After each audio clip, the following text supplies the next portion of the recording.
Butter sculpture goes hand in hand with the Pennsylvania Farm Show, and in this week's Proudly Pennsylvanian, Ed Russo got to meet the master hands behind the half-ton display.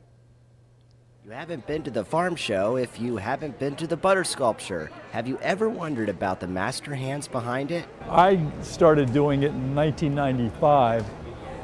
There was an ad in the paper in Harrisburg advertising for a butter sculptor. There you have it. The Conshohocken man who's been one of the architects of the PA Farm Show butter sculpture every year since. In the early 2000s, Marie Pelton, Jim's wife, joined him in the construction. Generally, we get the butter in like industrial sizes, 55-pound blocks. This time around, we got butter which was actually sticks of butter that had to be unwrapped before we used it. Then they take those smaller pieces of butter, mold them, then apply to the larger sculpture.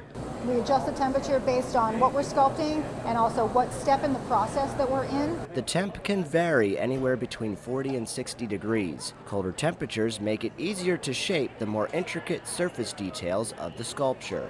I'm standing inside the butter booth where the butter sculpture sits at a chilly 40 degrees, of course, to preserve the butter. So you're not just looking at a butter sculpture, you're looking at thousands and thousands of sticks of butter, and the whole sculpture itself, 1,000 pounds. And the theme of this year's butter sculpture is harvesting more together.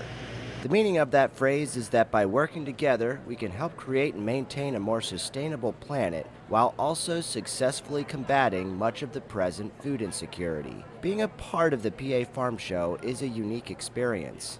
I don't know of any other place that has a farm show like we have here. But this is so directed and focused on farm, much more than any other place in the country. What's more proudly Pennsylvanian than that? Oh, I forgot to mention the real MVP behind the butter sculpture.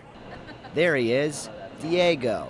I mean, someone needs to protect 1,000 pounds of butter. He would ingest a lot of butter if he was inside there with us. Full disclosure, he guards his parents just outside the butter booth. For Proudly Pennsylvanian, Ed Russo, CBS 21 News.